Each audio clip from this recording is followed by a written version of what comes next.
Thanks, Ambassador Weiser. I appreciate it. So I take it you all went to Michigan State. Yeah, go State. I ever since I left the White House, I made it a big deal not to podiums kind of give me a freak out a little, so I want to step aside. It's interesting. I met Ron Weiser back in 2011, just to start off with the understanding of who I am and how I got here. I had just gotten off active duty, and I had been in politics for 20 years, doing congressional races and working on Capitol Hill, and I really wanted to just step back from politics, get a 9-to-5 job, maybe some stock options, have a weekend to myself. My wife and I wanted to raise a family. I got introduced to this guy named Reince Priebus. Reince and I hit it off, and I was like, oh, this is going to be great. It's my dream job to work at the party. I was a communications director. And I had all these grandiose plans.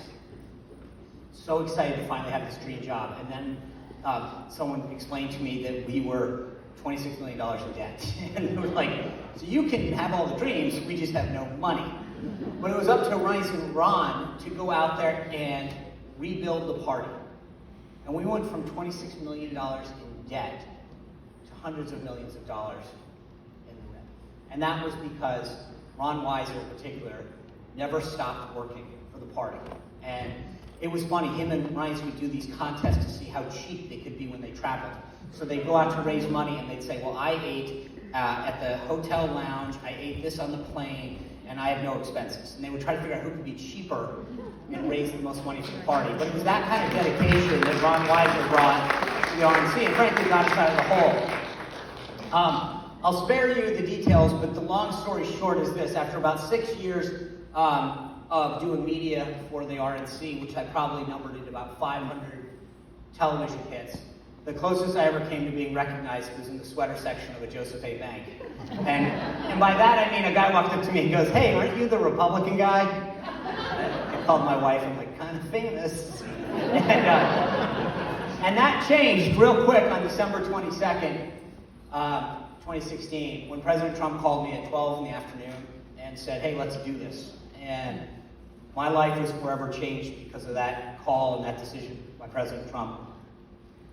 And it was amazing entering into the White House because I had spent a lot of time working for different members of Congress. I had spent 3 years as the Assistant U.S. Trade Rep, which, by the way, there was a little bit of irony that I promoted massive trade deals under President Bush, and then I had to tell everyone why they were not so good under President Trump. And they were like quoting me to me. They're like, well, Sean, you used to say this. I'm like, yeah, don't pay attention to me.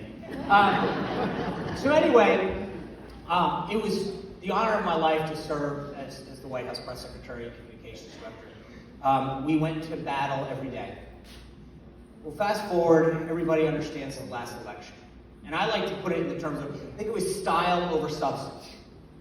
I would constantly have these discussions, and I know every one of you has had the same discussion. Oh, I don't like the tweet. Oh, the tweet. And I was like, okay, so how many tweets have made your life better or worse? Well, I know, but it's the tone. Oh, okay, so the tone. Okay, so the country's moving in the right direction, and I don't think people fully appreciated the difference. The same way I don't think appreciated Trump versus Hillary until they got it, they understood it.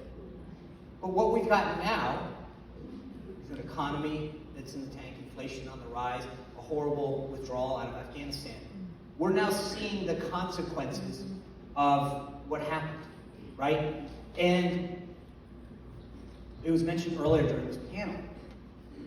We on the right are up against every major institution. Big tech, government, academia, K through 12, and higher education. You got the whole gamut there. We're up against Hollywood. We're up against every late night show. We have no major institution that's right-leaning. Which, in a weird way, as a side note, I always take umbrage and I say, when we talk about this, I go, think about it. You're up against a mountain that high, and we still beat them in the race so many times. And that just gives me faith in the American people. You come to a conference like this, you see how many young people there are, and I go, okay, I know why we're doing something that's right. You see the party grow in terms of the minorities. You think people like Nancy Mace, all of these strong women. Think about the story that she just told, all the challenges that she had, yet she chose to run in a swing district like that and win decisively. And I'm proud to be a conservative. I'm proud to be a Republican. And I think that we need to kind of get back to this, because I think that when you start dissecting the media and what's going on, you realize what we're up against. Think about it just in the last week. Hunter Biden, Politico wrote this story that says, oh, guess what, our bad. The Hunter Biden emails, they were right. And think about the consequences of that. As we're headed into an election, you have emails come out that talk about the business dealings between the son of then the vice president, who was running for president, talking about all these potential nefarious activities. Well, I can tell you, if their last name was Trump, we would have never stopped talking about them. Right. But the media shuts out the discussion. It was a complete blackout. If you posted anything on Facebook or Twitter, you're canceled. You were shut down. You were blocked out of your account. The media was shaming anybody as Russian disinformation if they wrote anything about it. And then 7 months later, they're like, hey, sorry, we screwed that up. Those are some examples, but I always tell people that there's also things that you don't see in the media. Let me give you an example. The other day, the United States and Korea held the first repatriation ceremony in history at Joint Base Pearl Harbor, Hickam.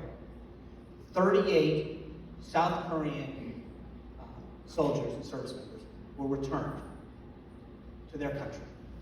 And they came over and returned 6 of our U.S. service members. First time in history that there's ever been a joint repatriation ceremony. You know who came for Korea? President Moon. He flew to Hawaii. He brought his defense minister. Do you know who showed up for the Biden administration? No one. No one. Not a person. Think about that on 2 fronts.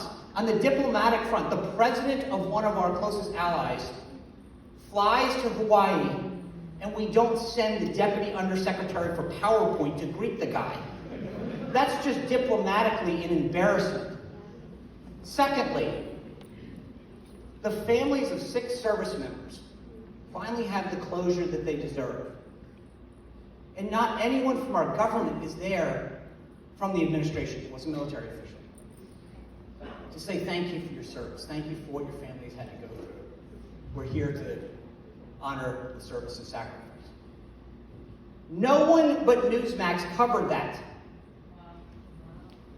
I tweeted it out. I got 25,000 likes on the tweet. There was clearly interest on it. People all throughout the country were like, oh my gosh, oh my gosh, oh my gosh. The next day, and I got all the trolls that said, oh, that can't be true. You're lying, because, that's what I do. And so the next day, the South Korean media took a picture of the military official in Hickam greeting the South Korean president. And I started clipping the picture, and I just can't help this because I'm Irish. I was sending it back to every troll saying, here's the picture for you, buddy. No one showed up. But that's the problem. We get on the short end of this, no one actually, if we don't tell the story, if we don't highlight this, you see the White House press secretary now saying that these immigrants that are coming over our border, that are coming through, these tunnels underground, coming through lakes and ravines, are only here for a short period of time. I mean, I'm sorry, I came to Mackinac for a short period of time, but I took a ferry, and I know how to get back. These people are not here for a short period of time, and the White House press corps is like, okay, Jim, thank you very much. No one's pushing back. That's what we're up against. And so I think that what we need to do is to remember, I know what Congresswoman Mace was saying, there's a difference between fighting and informing. I had a conversation with someone very close in my life the other day, and we were talking about immigration, and I said, blah, blah, blah, all these people that are coming in, and they said, do you really believe the things that you say about immigration? Or is that just because you're showing? I said, what do you mean? So you couldn't believe that. I said, okay, let me ask you this. How hard is it to stop them from coming over the border? Yeah, remain in Mexico, Title 42, all this stuff. If we kept doing it, they wouldn't come in, right? Yeah. Well, we undid all those policies, and now they're coming. 15,000 people from Haiti showed up. Just as a reminder, Haiti's an island. This isn't like Star Trek where they went and they came over here. They had to leave an island, come up the coast, and then under a bridge in Del Rio, Texas. That's right. How are they not getting picked up? Why is our government not doing this? And I think it's a fair question. But think about what's going on in this administration. What do they want to do? They want to make DC a state. Why? Because the Democrats will tell you because they want voting rights. Okay, well, let's just stop for a second. The District of Columbia was created by parts of Virginia and Maryland. Part of Virginia that wasn't needed anymore was given back. I live in that part now. If you don't need the other part and you just want to carve it out to a small federal district, give it back to Maryland. It's an easy thing. We did it before, we can do it again. Why should it become a state? Oh, because a state would have 2 permanent Democratic senators. Aha. Interesting. We talked about this in the panel on these voting rights things. We allowed all of these things to go into place during the pandemic to make voting easier. And now if you don't support everything that happened during the pandemic, then you are a racist. Right? Think about this. Think about it from the employee standpoint. Many employers say you can work remotely. If you don't get to just continue to work remotely infinitum, are you a racist? No. The pandemic is easing. We have a vaccine. You can start to safely go back to work with all the blah, blah, blah. Right? In the same way, you can go back and vote safely again. Shouldn't be any different. But again, we're getting caught. We're losing the argument. It's like what I like to call the big why. In isolation, each of them looks like one little thing. Talk about them in totality. Why are all those things happening? What do they have in common? Why are they trying to pass a massive spending bill and bloat government, get more people on? It is all in pursuit of a Democratic permanent majority. And think about it. If you have 2 Democratic senators, which is what DC is, I mean, you know, I'm all one of those guys that wants to turn, you know, blue states red. I mean, DC is 96-4. Like, we'll focus on, you know, the Midwest for a while before we get to DC, maybe even California. And I'm thinking, but each one of those things has that in common.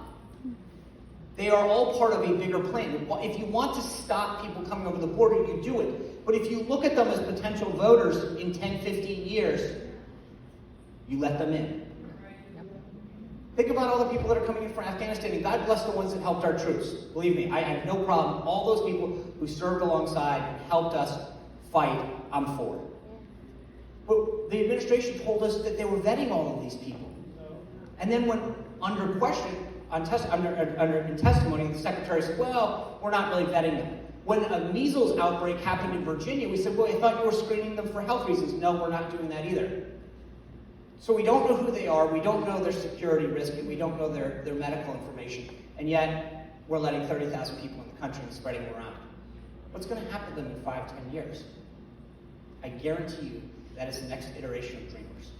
They're going to say these people deserve citizenship, they need to vote. It's all part of the plan, and I think that we need to understand what that plan is. I do want to say that I think Congresswoman Mays was talking about we need fighters, we don't need to fight, and I agree with that to a point, but I think that what we need to do is, more importantly, inform. When we have these discussions, when we engage in the process, when we push back, and tell people about what this administration is doing and what their policies are all about, and call out the hypocrisy. What you all have done in Michigan to expose Gretchen Whitmer, there's a reason she's not implementing mandates like she did at the beginning. She knows the hypocrisy was called out the first time. I mean, maybe when she gets her boat back out of the water, things will change. I don't know.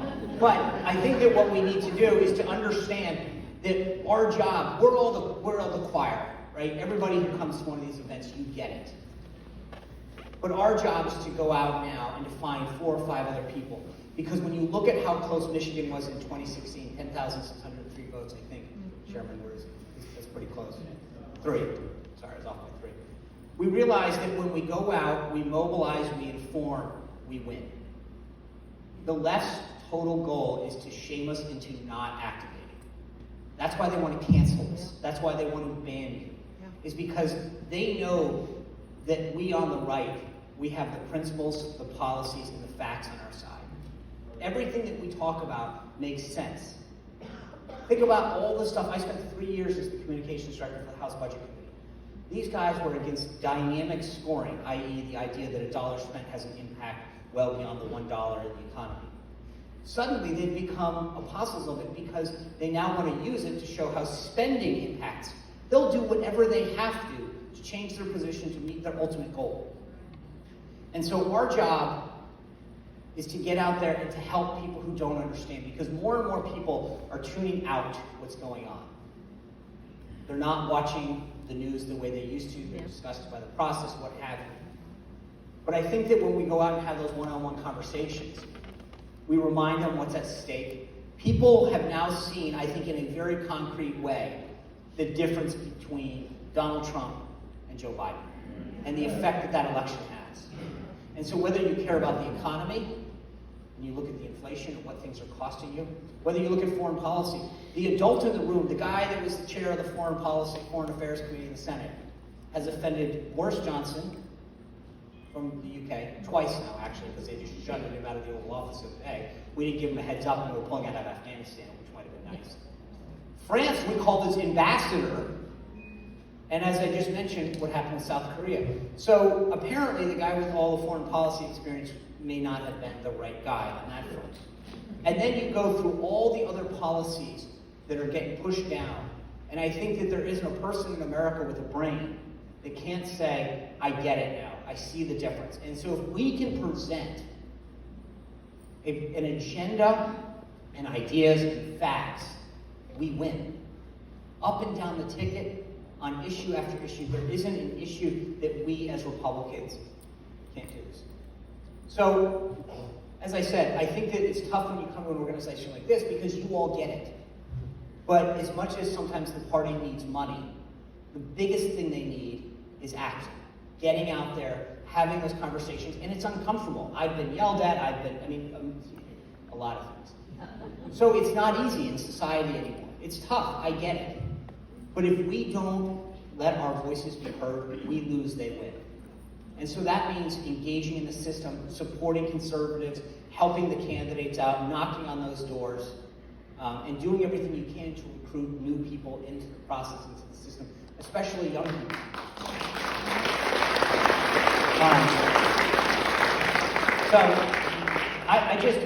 It's an absolute honor to be able to be here with you and spend the weekend here. You know, I was 2 or 3 weekends ago, the president had a rally in Alabama. And it's Saturday night, and I think it was Birmingham.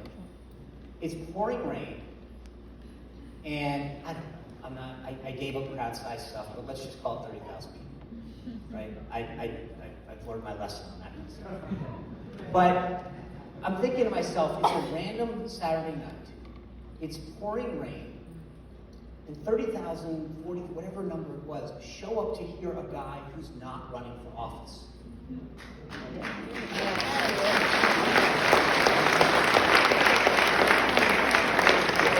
walk into this place, whether you walk around the hotel or down the street, I don't know what the number is, Chairman, 1,500, 2,000 people, of huge, diverse backgrounds, young and old.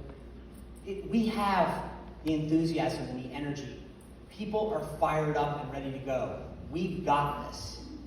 But we have to keep our foot on the accelerator and make sure that we finish strong. So,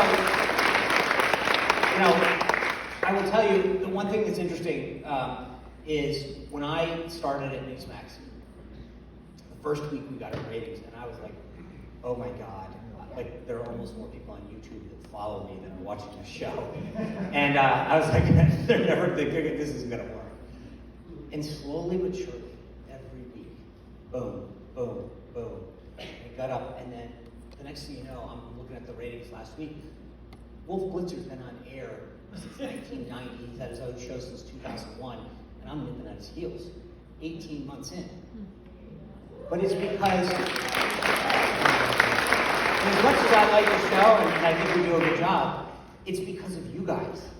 Because every time I talk to somebody, they say, I talk to news. We don't have the biggest advertising budget in the world.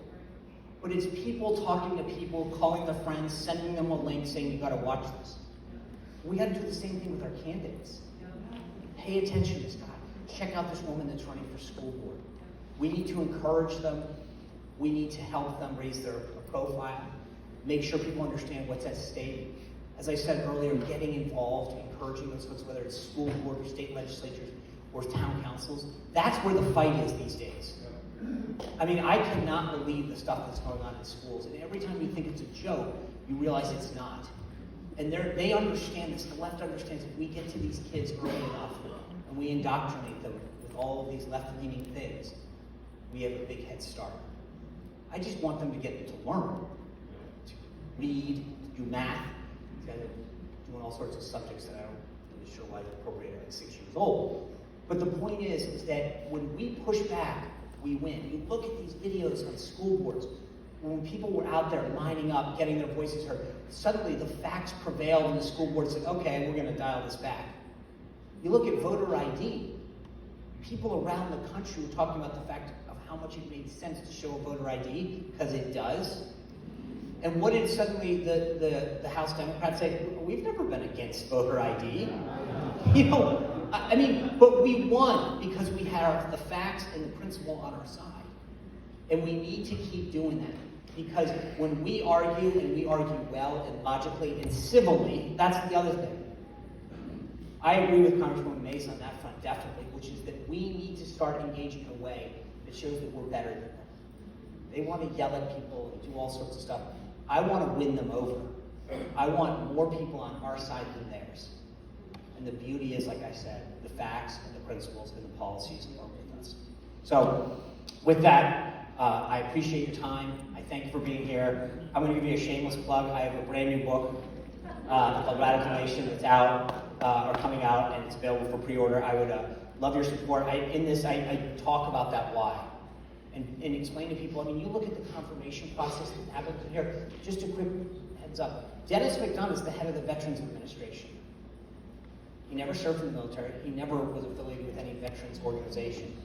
He doesn't have a medical background at all, which is the only other person that wasn't a veteran was Dr. David Shulkin, who had served in the VA and is a doctor, which healthcare takes a disproportionate part of the VA's resources. So why did he get appointed? Oh, because he worked for Obama. Why is Susan Rice the head of the Domestic Policy Council when all of her background is in foreign policy? They needed a place for her. Why is Pete Buttigieg Secretary of Transportation?